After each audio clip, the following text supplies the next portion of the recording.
ice. You never know if it could change your life. Take a chance. Good morning, Matt, and good morning, listeners. Welcome to a special edition, bonus, bulletin, bonus, extra. Read all about it. New Unearthed Arcana. Matt, feats. One that's actually good. Yes, feats. After months Show of us some feet. Extremely boring subclasses. No offense if you liked them, they sucked. We have an actually sort of interesting Unearthed Arcana. Yes, Wizards has released, how many are there? Like 12-ish new feats, something like that, somewhere in that vicinity. I don't think I counted, but yeah, there's a lot. There's like 5 different types of feats. They're stealing a little bit from other systems design, and Yes, they are.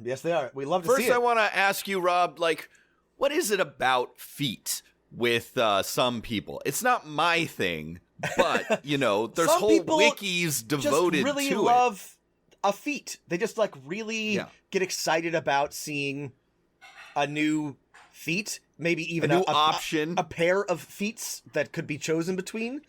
Wiggle your big toe. It's just some people love feat. Whether it's half of a feat or a full feat, a fresh feat or an old feat. Some people are just really closed toe, open toe. It can be used for any type of character. All right, we love feet here at Dungeon Master None.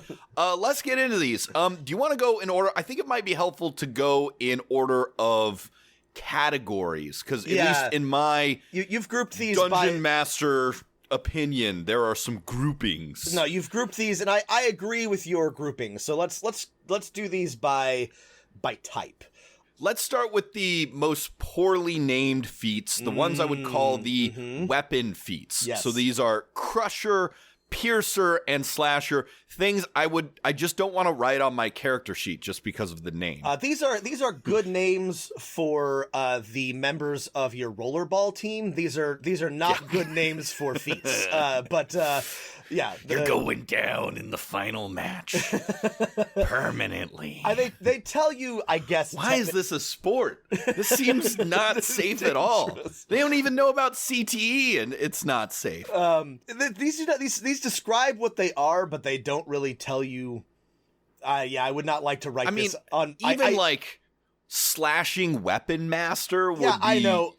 More of a mouthful, but better than slasher. I mean, like Blade Master and I don't know. Blade Master, heavy weapon guy. Literally anything would be better than like Crusher and Slasher. But it's also lazy shit.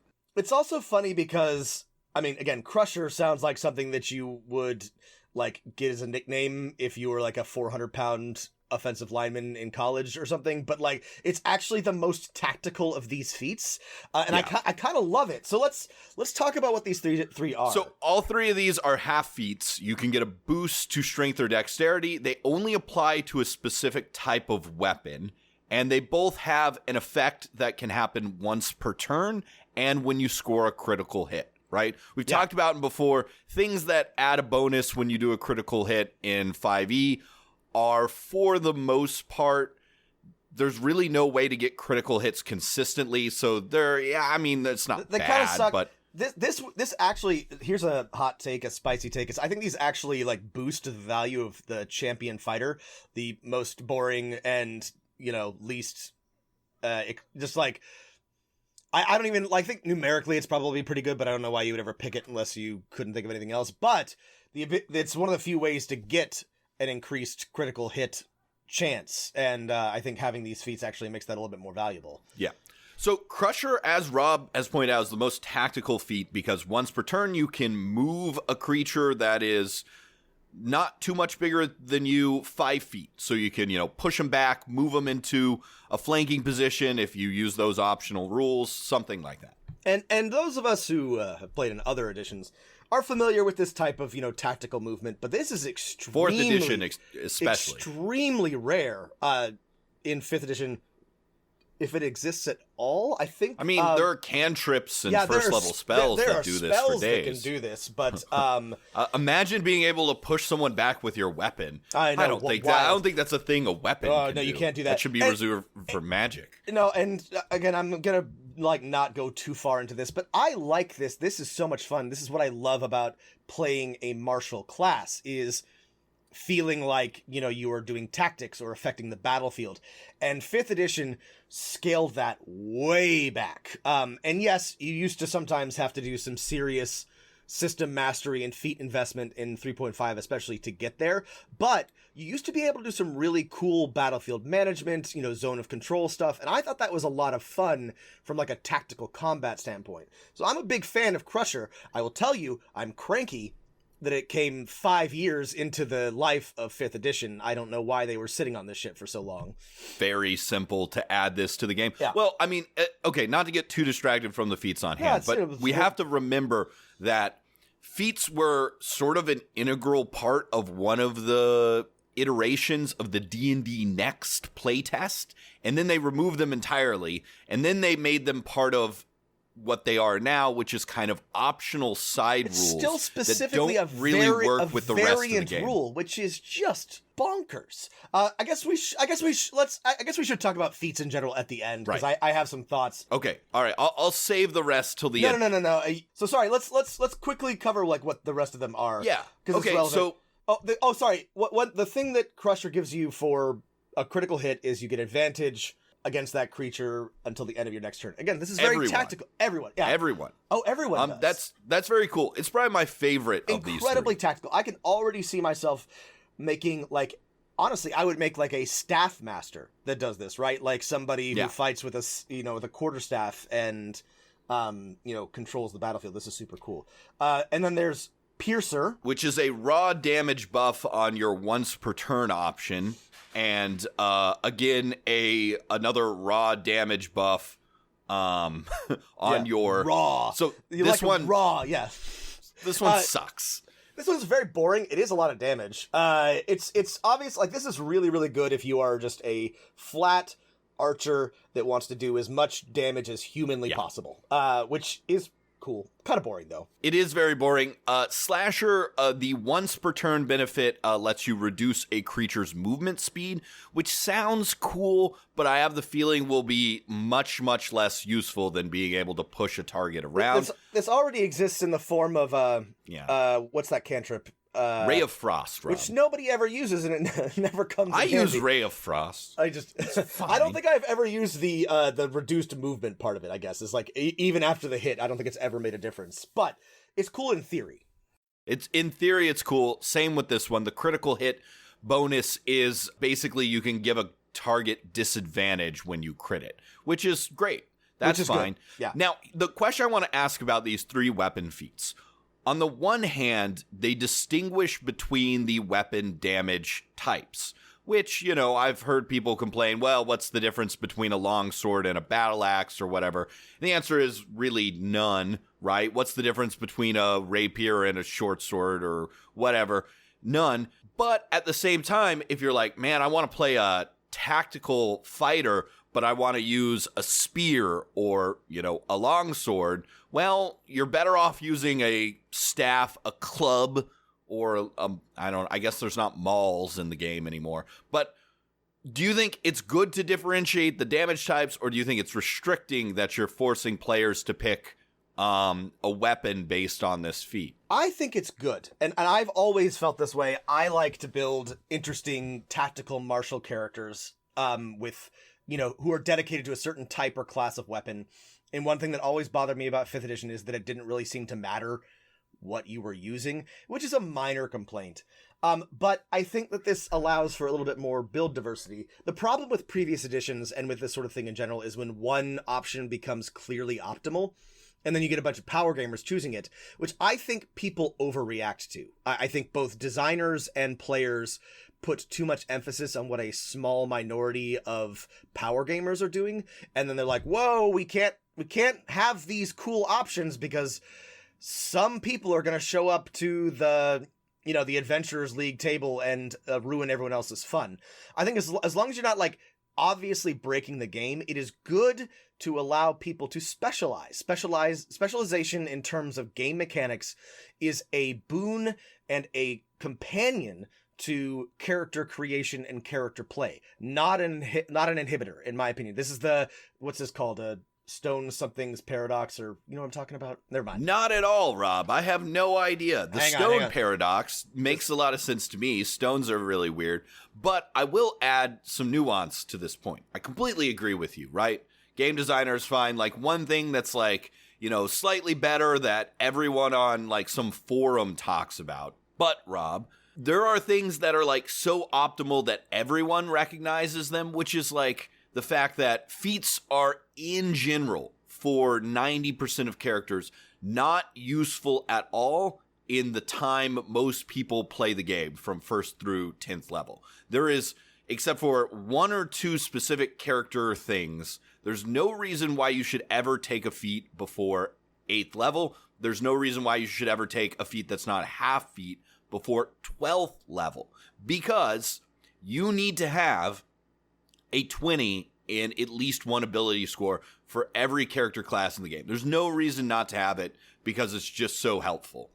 I would disagree that you have to, but I understand what you're saying. No, you don't have to, but like obviously it makes your character better in every way. No. There's not really, it's very hard to see the benefit in choosing a feat over 2 ability score points. Like the ability score improvement feels more rewarding almost every time, right? And so unless you have a very, very good reason or are deliberately choosing a less mechanically useful option. No, the thing is, I don't think there's any problem. I don't think there's like as much of a problem with making things that are too good, as long as you are not breaking the game. But there is definitely a problem with making things that suck and are trap options. And many feats, if not most, are kind of trap options. They're not good. Charger, grappler, weapon master. We're looking at you. Some of the original feats are real trash. But at the same time, some of them are really incredibly good. Great weapon master, sharpshooter, lucky. Magic Initiate still really good. Lucky is still really good, but most feats are trash. Okay, speaking of Magic Initiative, I think the next type of feat that makes up the biggest chunk of this class are the multi-class feats. Feats that give you a little bit of options from another class. There's one for Artificer, one for Warlock, one for the Sorcerer, one for kind of the fighter but more fighting styles, and one for the Ranger. That's Tracker. So what do you think of these overall? I think these are great in general, and we can talk about these are my favorite ones. We can talk about the specifics. Artificer Initiate is just flat, good fun. I don't see any way to like break this. I mean, this is just the Magic Initiate feat, just updated for the release of the Artificer class because it's not included in Magic. I mean, this could just be a errata to Magic Initiate, but yeah, it's fine. Eldritch Adept is great. It's actually, I'm a big fan of this. I can see a lot of like this is, I haven't like dug into it, but I can't see any way to like abuse this, and it's just like a fun way to pick up an invocation. It's cool. It's only 1st level invocations, and you have to already be a spellcaster. Yeah. So you can't be like a non-Eldritch Knight fighter and pick up detect magic at will. Invocations can be very powerful, like, detect magic at will, disguise self at will I can is another see 1st level one. Somebody finding a way to break this, but in general, I think this is a cool like flavor thing that you could add to your spellcaster. And yeah, I think there's a lot of like fun variability here. I think this was one of the better design ones, because invocations are very powerful. They've gated it behind you have to be some kind of spellcaster, and it's only 1st level warlock invocations, which that's perfectly good there. Many of them are good, and it is worth doing. It's not going to break the game. One I skipped bringing up is Meta Magic Adept. Adept. I want to talk about that one maybe the most. I do too. So let's get through the other. Fighting style is fine. Fighting Initiate's fine. I'm not sure why you would pick this up. None of the fighting styles are hugely impactful. Except for maybe Defender, the one where you can use your reaction. Lots of classes don't have anything to do with their reaction, so... It's also hard to pick up attack bonus anywhere, so maybe, again, if you were really committed to being an archer, you might pick up archery style, but... Speaking of that champion, you could now be a champion and have 3 fighting styles. Yeah. Again, Finally, the dream. Don't know why you would, but yeah, it's fine. It's a good option. I don't think it's like. The thing is, the fighter already has a multi-class feat and the thing that lets you pick up a single battle master maneuver. Right. But, this one is, for me, really great in that there are certain classes that never get fighting style, rogue, or cleric. Yep. And for me to express my character, maybe I really want to be a cleric that's like, I was trained in a war god's college and my shield is on the front line and I'm defending my party with it. I still might not pick this up until 8th level, but especially if I were a sneaky ranged rogue. Maybe if you're a human. Yeah. If I were a ranged rogue, or a Tempest cleric or something like that, I would definitely pick up fighting style to distinguish myself. The last one is Tracker, which is the core ranger. Congratulations. Nobody has to play a ranger ever again because you learn Hunter's Mark and you have advantage to track creatures. No, I mean, this is... I'm being tongue-in-cheek, but also not really. Hunter's Mark is kind of the best thing about a low-level ranger, and this is, it's strong. It's not, like, broken, but yeah. Here's the thing. This is, I don't think there's anything wrong with the tracker feat, and in a similar light in a second, I think we'll discover there's not anything wrong with the Metamagic Adept feat. Why people might be like, ooh, wow, no reason to be a ranger or a sorcerer now. I think this is just a problem with the ranger and sorcerer class. Yeah. Right? Speaking of Metamagic Adept, this is my favorite. And Finally, my rogue, what's it called? Rogue Arcane Initiate can cast silent spells. Yes. So one of my major complaints about 5th edition has been that Metamagic is suddenly only a sorcerer thing that you can do, and I have homebrewed about 1,000 things to do this. To like undo this, and I don't understand it because I think Metamagic, when it comes to spellcasting, is one of the most like fun and interesting things that you can do, and I cannot figure out why you would limit it to only sorcerers. It is so cool to be able to modify your spells. It makes you feel like rather than choosing from a list, you are actually like doing magic. I don't know. I'm a big fan of this. The reason why is they couldn't think of any other unique core mechanic for the sorcerer. Probably. Yeah. So in case it's not clear, you learn 2 metamagic options. You can use them. You get some sorcery points. It seems a little bit limited. You don't get very many sorcery points, but it's still cool. It's still great. Actually, and I really like this feat because I think one of the classes that will take this feat the most is in fact the sorcerer. Yeah. Like, if you want to be absolute god at metamagic, at early levels, your number of choices of metamagic is very, very low, and you will always use up all your metamagic points. Yeah. Probably. So, I mean, I think I would love to play a sorcerer that just... good choice for sorcerers, yeah. Yeah. Anyway, I love metamagic. Again, I think Vancian casting is not my favorite. It never has been. And one of the things that makes it just a teensy bit more interesting, I think, is metamagic. And I think one of the great flaws for casters of 5th edition is that it is just a sorcerer ability. So I am a fan of this. This is real good. Long overdue, in my opinion. Really, I just want to be able to make my spells silent when I'm playing my sneaky magic rogue. Yeah. I mean, this one's pretty rough to get. I mean, all of these, I think, none of these are half feats except for the tracker. So it's really a pretty big sink into your shit to get these. So. Yeah. poor ranger, even the tracker one is a half feat. So Yep. Let's talk about maybe the tactical feats, which is a broader grouping of feats. So there's a gunner feat, which gives you firearm proficiency. It's a half feat. You can fire at creatures within 5 feet without disadvantage. Ignore the loading property of firearms. There is the shield training feat, which is, again, a half feat proficiency with shields, a free action to doff or don a shield, and you can use a shield as a spell casting focus. And then there's the Tandem Tactician, which lets you use help as a bonus action and help allies within 10 feet, and you can help 2 allies at once that are doing the same thing or attacking the same target. Yeah, these, I think, are also great. I, frankly, have ignored the firearms rules at every point. So A gunner, I assume, probably solves some problems with actually using firearms, but so that's good. It's the same thing that we had with crossbow expert or something, whatever it was called. That's right. Ignore the loading property. That's right. If you want to make a gunslinger now, you can. Yeah.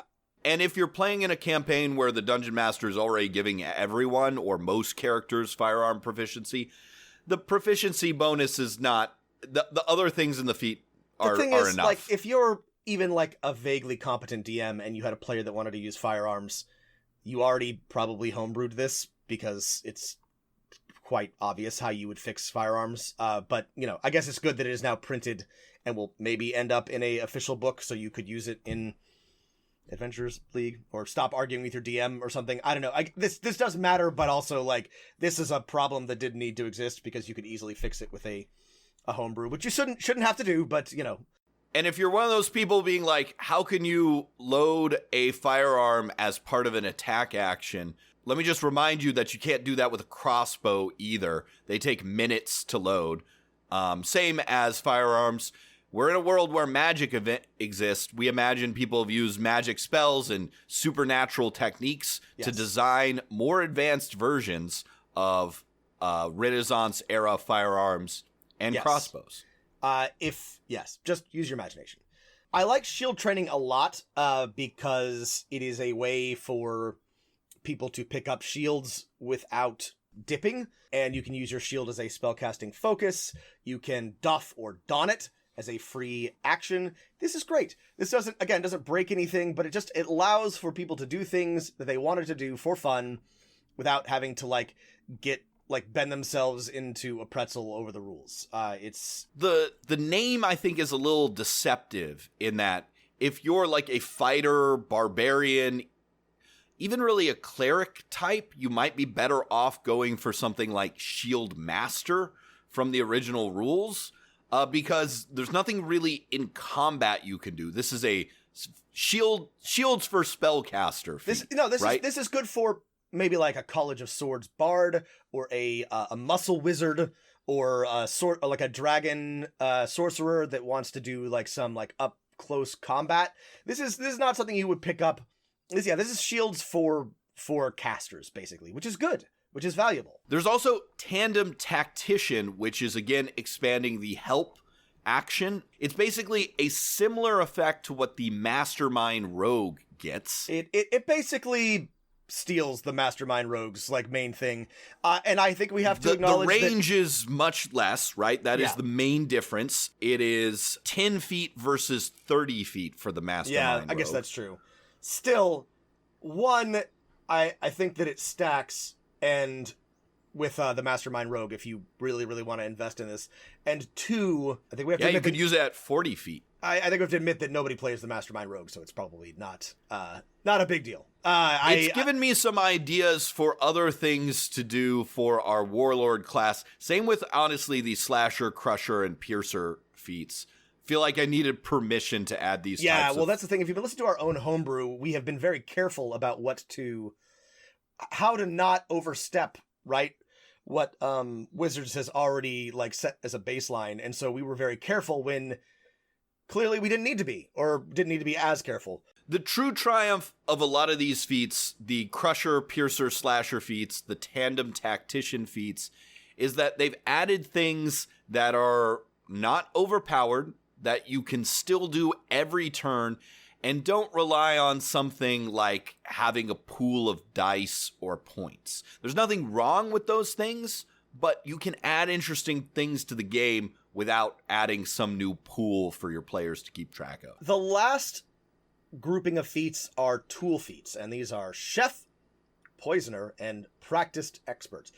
I think Chef is the clear everyone's favorite here. It's my favorite. This is my favorite. You can finally be a treat boy. You can make you can make a number of treats equal to your proficiency bonus, and you can hand them out. It's great. I feel bad. I had a player who played like an actual chef in my Eberron campaign, and he's going to be so mad when he sees this perfectly written feat for the thing that he was trying to replicate with, spells and, good descriptions. Absolutely. It's a better healing on short rests, and a number of temporary hit points for your party, right? Or for a small number of people in your party, right? That will, because they have no expiration date, last the rest of the day. And here's the main point, I think, about feats, right? People want ways to mechanically express what their characters are good at, right? You can have tool proficiency cooking shit on your character, Right. but until, the dungeon master is asking you to make cooking checks, which is probably not going to come up in most campaigns, there's nothing that in the game rules makes you feel rewarded for describing how good of a chef your character is. Here's something that rewards you for that. It's great. It's great. The next one is Poisoner, which lets you ignore resistance to poison damage, which is pretty good. Code a weapon and poison as a bonus action. And then basically create a 2d8 poison. I like the firearms rules. I have ignored the poison rules, which in every edition of D&D are weirdly needlessly complicated. I think just as like a legacy, it always involves some like risk to poison yourself or some check or something. And I'm like, why is this so complicated? Maybe not in 5th edition. Is it not in 5th edition anymore? In other editions, yeah. I was reading They're this. also in the DMG, right? So Yeah, it's they very are. inaccessible to players. I was just reading this and I was like, is this something you can't already do? I don't know. Anyway, so that's on me for not knowing the poison rules. But if you are an assassin or somebody who likes to use poison, this is kind of, I would say this is only a problem because it's kind of a must-have if you ever want to use poison, which makes me think it should maybe be easier to get or be included in some other package. I don't know. Well, I guess the idea is if you're not having this feat, you can still set your weapon up before a fight. This is adding poison in the middle of the fight. But yeah, I guess this is maybe my least favorite of these just because it requires another roll on the Dungeon Master's part to make a Constitution save. Mm-hmm. The save never changes, right? Yeah. I don't know why they didn't make the save a variable save that increases with your proficiency bonus. You can get this at level 1, the fuck? And it's very strong, but if you pick it up at level 8, it's probably not very strong. Because feats are such a big investment, they should be useful forever, yeah. Right? And the last one is Practice Expert, and this one's nice. It's just an ability score. It's a half feat plus proficiency in a skill or tool, and then plus expertise in a skill or tool, which is really nice. If I remember back in the Xanathar's Guide to Everything, there was something that did almost exactly this, but was restricted to humans only.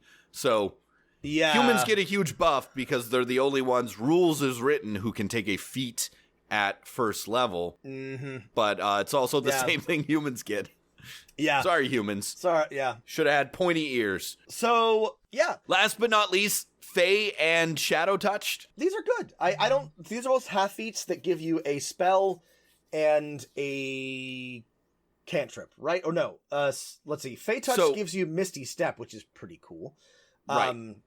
And one first level spell. Shadow Touch gives you Darkness and one other first level spell. They have to come from specific schools, Divination or Enchantment for the Fey, Illusion or Necromancy for the Shadowfell one. Yeah, these are super cool for being a weird supernatural weirdo. These are all spells that are once per long rest, so not dramatic, but you get a ability score point and a free spell, and it's nice. These are if you want to be a barbarian who was kidnapped to the Feywild as a child, or a darkness touched rogue from the shadows, you can.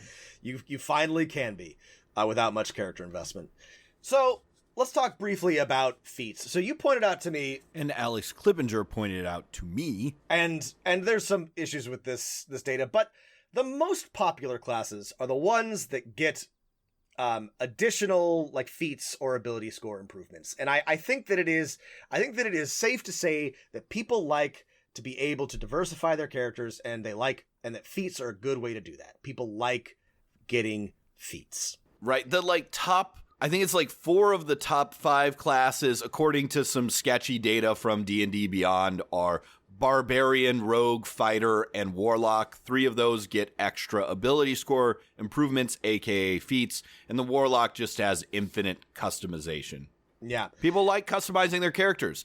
A big critique that we have gone over many times of 5th edition is that every Eldritch Knight fighter is similar. Every dragon-blooded sorcerer is pretty much the same. You have to, the thing is, it's not that you can't, but it is working against the system to distinguish your character, right? It is hard. It requires effort and intention to make a unique character.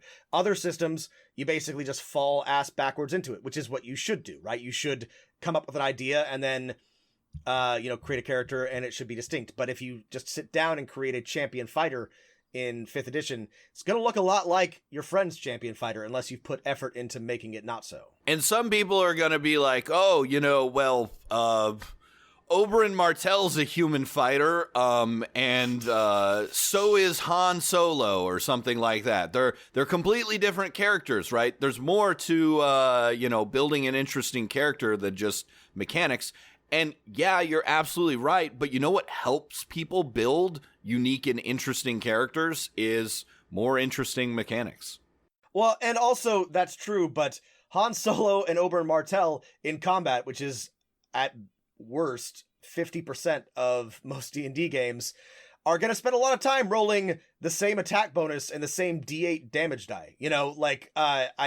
You can describe it differently, but mechanically, without something like a feat or, distinct character options to distinguish them, fundamentally they will be doing the same thing.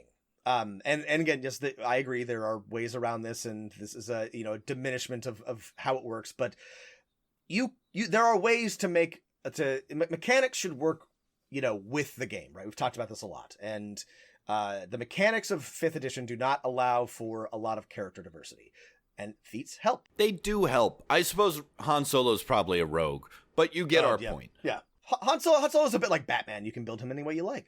That's exactly right. I think overall, right, this is a great addition to the feat system, and maybe as much as you can do to save it without fundamentally changing the broken part of the feat system, which is that no one can really take them till 8th or 12th level unless you're a human or a certain type of fighter or something like that. So I'll again plug my half feat rules, which solve a lot of the problems. Go ahead. Oh, yeah, you're going to plug them. Oh, well, that's it. I've plugged them. Yeah, take a look at those. We'll put them in the show notes. I also think that there's a strong argument at this point to be made to going back to giving everyone a first level feat. I think that if Wizards did that, it would not be bad. I think that would probably be okay for everybody. But that would require them to acknowledge that their ideas were bad and they made a mistake. And I don't think they're going to do that. So unless you're a variant human, you don't get to do any of these until 4th level, and that's just kind of sucks. Just kind of sucks. Yeah. I don't think. I mean, there is, I think, a very small chance that whenever Wizards releases its next player's handbook book, 5.5 or another version, I think it's going to be another like Xanathar's Guide to Everything, which was our player's handbook 2 in a way. That it could include, right, things like alternate class features or alternate character building rules.